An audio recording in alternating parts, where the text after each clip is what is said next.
امیر المومنین علیہ السلام سے روایت منقول ہے کہ ادنا ما بہی یکون الانسان ضالا، سب سے چھوٹی چیز جو انسان کی گمراہی و ضلالت کا سبب بنتی ہے وہ یہ ہے کہ انسان اپنے زمانے کی حجت کو نہ پہچانتا ہو.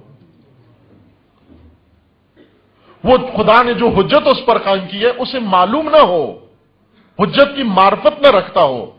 ادنا ما بہی یکون الانسان ضالا بے الحجت، حجت جو خدا نے قائم کی اس سے آشنا نہ ہو انسان.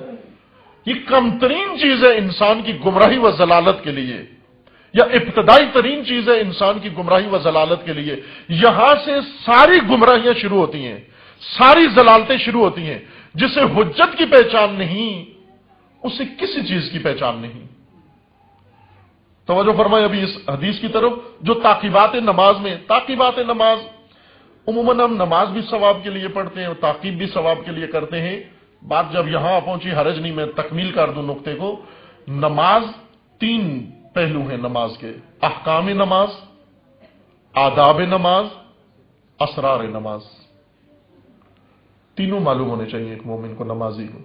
احکام تاکہ نماز صحیح پڑھ سکو، آداب تاکہ نماز خوبصورت و زیبا پڑھ سکو، اور اسرار تاکہ نماز کی روح، بندگی کی روح کو بھی ادا کر سکو. سر نماز بھی معلوم ہونا چاہیے. اس لیے امام خمینی رضوان اللہ علیہ وہ فقیہ ہیں جنہوں نے نماز کے بارے میں تینوں چیزیں لکھی ہیں. احکام صلاۃ تحریر الوسیلہ میں لکھے، آداب الصلاۃ آداب الصلاۃ میں لکھے، اور پھر معراج السالکین لکھ کر اسرار نماز بھی بیان کر دیے کہ نماز معراج مومن ہے. تین باب ضرور نماز کے بارے میں آگاہ ہو جاؤ، آشنا رہو. اگر کتابیں نہیں ہیں اہتمام کرو، دروس کا اہتمام کرو، علماء کو بلاؤ، علماء سے طلب کرو کہ آج ہمیں احکام نماز سکھائیں، اس ہفتے ہمیں آداب نماز سکھائیں، اس ہفتے ہمیں اسرار نماز سکھائیں. خصوصاً یہ جوانان عزیز سیکھیں یہ چیزیں، مطالبہ کریں علماء سے. آپ یہ حق ہے آپ کا، آپ کے بنیادی حقوق میں سے یہ ہے کہ آپ علماء سے اپنے دین کا مطالبہ کرو کہ وہ دین جو ہمارا حقیقتاً ائمہ معصومین نے بیان فرمایا، رسول نے، وہ ہمیں بتاؤ. آپ نے پڑھا ہے، آپ حوضوں میں رہے ہو، آپ مدارس میں رہے ہو، یہ حق ہے ہمارا کہ ہمارا دین ہمیں بتاؤ. قرآن نے علماء پر واجب قرار دیا ہے. فلولا نفر من كل فرقة منهم طائفة ليتفقهوا في الدين ولينذروا قومهم اذا رجعوا اليهم لعلهم يحذرون. کیوں ہر قوم سے ایک گروہ اٹھ کر نہیں جاتا، دین سمجھ کر واپس اپنی قوم میں لوٹ کر آئے اور اپنی قوم کو انذار کرے تاکہ یہ قوم نجات پا جائے. ہر قوم سے ایک گروہ جائے اٹھ کر اور قوم مطالبہ کرے ان سے. ہم نے علماء کو پیسے دے کے فقط پیش نماز رکھا ہوا اور ٹائم رکھا ہوا ہے کہ 3 منٹ سے زیادہ نہیں لگانا. ایک جگہ گیا میں مجالس پڑھنے کے لیے تو انہوں نے کہا جی کہ آپ جب آئے ہوئے ہیں تو آپ نماز بھی پڑھایا کریں. نماز پڑھانا شروع کر دی اور ادھر سے انہوں نے آ کر کہا جی نماز پہ آپ زیادہ ٹائم لگاتے ہیں، یہ تو تھوڑی نماز ہمیں چاہیے، شارٹ نماز چاہیے تھی، آپ زیادہ ٹائم لگاتے ہیں. مولانا جو وہاں تھے ان سے پوچھا، وہ کہتے ہیں انہوں نے پابندی لگائی ہوئی ہے نماز.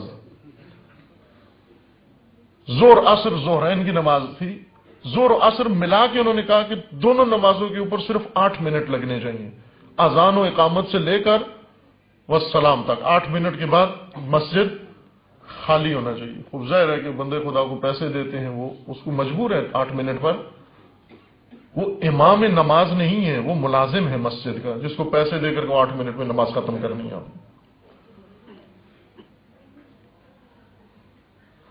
نماز کی تعقیبات میں یا نماز کے اذکار میں وہ چیزیں رکھی گئی ہیں جو ہماری روزمرہ کی ضرورت ہیں. وہ چیزیں ذکر نماز بنا دی گئی ہیں جو ہر روز کی ہماری روح کی غذا ہے، ضرورت ہے. فاتحہ میں کچھ ایسی باتیں ہیں جو ہمیں دن بھر رات بھر یاد رکھنی چاہیے، ہر لحظے ہمارے ذہن میں رہنا چاہیے. اذکار نماز، ارکان نماز، وہ چیزیں جو خدا کا ارادہ ہے کہ یہ مومن ہمیشہ اس کے سامنے رہے، یہ امور ان کو نماز کا حصہ بنا دیا. تعقیبات نماز وہ ذکر قرار دیے، وہ امور قرار دیے تاکہ روزانہ یاد دہانی کرائیں، ہر لحظے اس کو یاد دہانی کرائیں کہ غافل نہ ہونا، یہ بڑا اہم سبق ہے تیرا۔ جس طرح گھر سے آپ بھیجتے ہیں کسی کو اہم چیز لینے کے لیے، پھر پیچھے سے کال کرنا، میسج کرنا شروع کرتے ہیں، بھول نہ جانا وہ چیز جو ہم نے کہا تھا۔ جب بہت ضروری چیز خواتین کو ضرورت ہوتی ہے تو مرد کو پیچھے سے فون پہ فون کرتی رہتی ہیں، کہیں بھول نہ جانا، کہیں آفس میں نہ چھوڑانا، کہیں مارکیٹ میں نہ چھوڑانا، کہیں یہ نہ ہونا کہ ایسے ہی خالی گھر آ جاؤ، بار بار یاد دلاتے ہیں۔ اسی طرح خداوند تبارک و تعالیٰ نے ہر نماز کے بعد کہا کہ اس کو یاد رکھو، کہیں بھول نہ جانا، یہ بڑی اہم بات ہے، یہ اس کو بھولنا مت، یہ کلیدی و بنیادی بات ہے۔ ہم کیا کرتے ہیں، ادھر سے میسج آتا ہے اللہ کا، ہم اس کو ریجیکٹ کر دیتے ہیں، پڑھتے بھی نہیں ہیں۔ امام علیہ السلام سے روایت ہے 29 نمبر، یہ صفحہ اصول کافی جلد اول صفحہ 342 پر ہے۔ باب کا نام میں عرض کرتا ہوں، اگر مطالعہ کرنا ہو تو فرصت ملے تو۔ بابن فی الغیبت، کتاب حجت میں صفحہ 335 سے یہ باب چیپٹر شروع ہوتا ہے۔ بابن فی الغیبت یعنی آج ہمارے زمانے کے بارے میں روایت ہے، زمانہ غیبت کی روایت ہے کہ جب آپ کے امام غائب ہیں، امام علیہ السلام نے اس بارے میں روایات بیان کی ہیں، رہنمائی کی ہے کہ زمانہ غیبت و انتظار کیسے گزارنا ہے۔ اس میں آخری روایت سے پہلے 29 نمبر روایت یہ ہے، حسین ابن احمد اس کے راوی ہیں، انہوں نے احمد ابن ہلال سے یہ روایت نقل کی ہے، انہوں نے عثمان ابن عیسیٰ سے، انہوں نے خالد ابن نجی سے یہ روایت نقل کی ہے، اور انہوں نے بہت جید صحابی امام علیہ السلام کے زرارت ابن اعین سے یہ روایت نقل کی ہے۔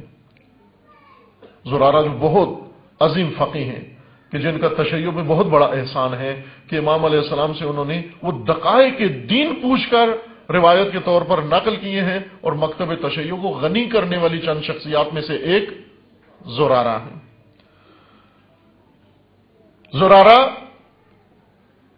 امام علیہ السلام کے سامنے حاضر تھے، قالا، زرارہ کہتے ہیں قالا ابو عبداللہ علیہ السلام لا بد للغلام من غیبت قلت ولما قال يخاف واومأ بيده الى بطنه وهو المنتظر وهو الذي يشك الناس في ولادته فمنهم من يقول حمل ومنهم من يقول مات ابوه ويملخ ولم يخلف ومنهم من يقول ولد قبل موت ابيه بسنتين قال زرارة فقلت وما تأمروني لو ادركت ذلك الزمان۔ حالات بتا رہے ہیں کہ ابھی میں چھوڑتا ہوں پہلا حصہ روایت کا، بات لمبی ہو جائے گی۔ امام علیہ السلام نے حالات بنائے کہ ایک ایسا زمانہ ہوگا، امام کی ولادت ہوگی اور لوگ کس قسم کی باتوں میں الجھ جائیں گے، کچھ کہیں گے امام پیدا ہی نہیں ہوئے، کچھ کہتے ہیں امام چلے گئے اس دنیا سے، کچھ کیا کہیں گے، کچھ کیا کہیں گے۔ ہر آدمی ایک خاص فرعی بات میں الجھ جائے گا اور اصل موضوع کی طرف توجہ نہیں رہے گی ان کو۔ اس وقت امام علیہ السلام فرماتے ہیں کہ یاد رکھو، زرارہ کہتا ہے کہ اگر میں اس زمانے میں ہوا جب یہ حالات بن جائیں اس قسم کی صورتحال، میرا وظیفہ و فریضہ کیا ہے بتائیے آپ، میں کیا کروں اس وقت؟ امام علیہ السلام نے فریضہ بتایا، ایک وہ یہ تھا ادعوا اللہ بہذا الدعاء وما تأمرونی لو ادرکت ذلک الزمان، اے مولا آپ کیا حکم دیتے ہیں، کیا امر کرتے ہیں اگر میں اس زمانے میں ہوا، یہی زمانہ جس میں آج ہم ہیں، میں اور آپ ہیں۔ زرارہ ہمارا سوال پوچھ رہے ہیں امام صادق علیہ السلام سے، توجہ فرمائیں، ہمارا سوال پوچھ رہے ہیں وہاں سے، آج سے یعنی 1200-1300 سال پہلے زرارہ نے سوال پوچھا آپ کی مشکل حل کرنے کے لیے کہ مولا اس وقت اگر میں ہوا تو میں کیا کروں، میرا فریضہ کیا بنتا ہے؟ امام علیہ السلام نے فرمایا ادعوا اللہ بہذا الدعاء، یہ دعا مانگا کر، ہر نماز کے بعد یہ دعا مانگا کر، کہ مرحوم محدث قمی نے مفاتی میں بھی یہ دعا لکھی ہے، انہوں نے کیا دعا مانگو؟ اللہم عرفنی نفسک، اے پروردگار مجھے اپنی ذات کی معرفت عطا فرما، یعنی زمانہ غیبت کی دعا، منتظر کی دعا، اس زمانے میں موجود انسان کی دعا۔ کیا دعا مانگو اللہ سے؟ اللہم عرفنی نفسک، اے پروردگار مجھے اپنی ذات کی معرفت عطا فرما، فإنک ان لم تعرفنی نفسک لم اعرفک، اے پروردگار اگر تو نے مجھے اپنی ذات کی معرفت نہ دی، نہ بتا کی، میں تجھے نہیں پہچان سکوں گا۔ تو مجھے اپنی ذات کی معرفت عطا کر، اور پھر جب اپنی ذات کی معرفت عطا کر، اللہم عرفنی نبیک، اے پروردگار مجھے اپنے رسول و اپنے نبی کی معرفت عطا فرما۔ جب تیری ذات کی معرفت مجھے ہو جائے، مجھے اپنے نبی کی معرفت عطا فرما۔ اللہم عرفنی نبیک، اپنے نبی کی معرفت عطا فرما۔ فإنک ان لم تعرفنی نبیک لم اعرفہ قط، اگر تو نے مجھے نبی کی معرفت عطا نہیں کی، میں تیرے نبی کو ہرگز نہیں پہچان سکوں گا۔ اور امام فرماتے ہیں پھر یہ دعا مانگو، اللہم عرفنی حجتک، اے پروردگار اپنی حجت کی معرفت مجھے عطا فرما۔ فإنک ان لم تعرفنی حجتک ضللت عن دینی، اے پروردگار اگر تو نے اپنی حجت کی معرفت مجھے عطا نہ کی، میں اپنے دین میں گمراہ ہو جاؤں گا، میں دین میں گمراہ ہو جاؤں گا اپنے۔ مجھے اپنی حجت کی معرفت عطا فرما۔ بہت ساری روایات ہیں معرفت حجت کے بارے میں، کہ معروف روایت ہے کہ من مات ولم یعرف امام زمانہ مات میتۃ جاہلیہ، یہ روایت عنوان حجت کے ساتھ بھی ہے کہ من مات ولم یعرف حجت زمانہ، جو شخص مر گیا اور اس کو حجت کی پہچان نہ ہوئی، وہ جاہلیت کی موت مرا ہے۔ اب عزیزانو، حجت کو پہچاننا ضروری ہے، حجت کو اسی حجت کے عنوان کے ساتھ۔ امیر المومنین علیہ السلام سے روایت منقول ہے کہ ادنا ما بہی یکون الانسان ضالا، سب سے چھوٹی چیز جو انسان کی گمراہی و ضلالت کا سبب بنتی ہے، وہ یہ ہے کہ انسان اپنے زمانے کی حجت کو نہ پہچانتا ہو، وہ خدا نے جو حجت اس پر قائم کی ہے اسے معلوم نہ ہو، حجت کی معرفت نہ رکھتا ہو۔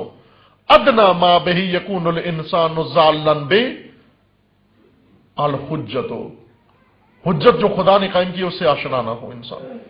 یہ کم ترین چیز ہے انسان کی گمراہی و ضلالت کے لیے، یا ابتدائی ترین چیز ہے انسان کی گمراہی و ضلالت کے لیے۔ یہاں سے ساری گمراہیاں شروع ہوتی ہیں، ساری ضلالتیں شروع ہوتی ہیں۔ جسے حجت کی پہچان نہیں، اسے کسی چیز کی پہچان نہیں۔ توجہ فرمائے ابھی اس حدیث کی طرف، جو تعقیبات نماز میں، تعقیبات نماز عموماً ہم نماز بھی ثواب کے لیے پڑھتے ہیں اور تعقیب بھی ثواب کے لیے کرتے ہیں۔ بات جب یہاں پہنچی حرج نہیں، میں تکمیل کر دوں نقطے کو۔ نماز تین پہلو ہیں نماز کے، احکام نماز، آداب نماز، اسرار نماز، تینوں معلوم ہونے چاہیے ایک مومن کو، نمازی کو۔ احکام تاکہ نماز صحیح پڑھ سکو، آداب تاکہ نماز خوبصورت و زیبا پڑھ سکو، اور اسرار تاکہ نماز کی روح، بندگی کی روح کو بھی ادا کر سکو۔ سر نماز بھی معلوم ہونا چاہیے۔ اس لیے امام خمینی رضوان اللہ علیہ وہ فقیہ ہیں جنہوں نے نماز کے بارے میں تینوں چیزیں لکھی ہیں، احکام صلاۃ تحریر الوسیلہ میں لکھے، آداب الصلاۃ آداب الصلاۃ میں لکھے، اور پھر معراج السالکین لکھ کر اسرار نماز بھی بیان کر دیے کہ نماز معراج مومن ہے۔ تین باب ضرور نماز کے بارے میں آگاہ ہو جاؤ، آشنا رہو۔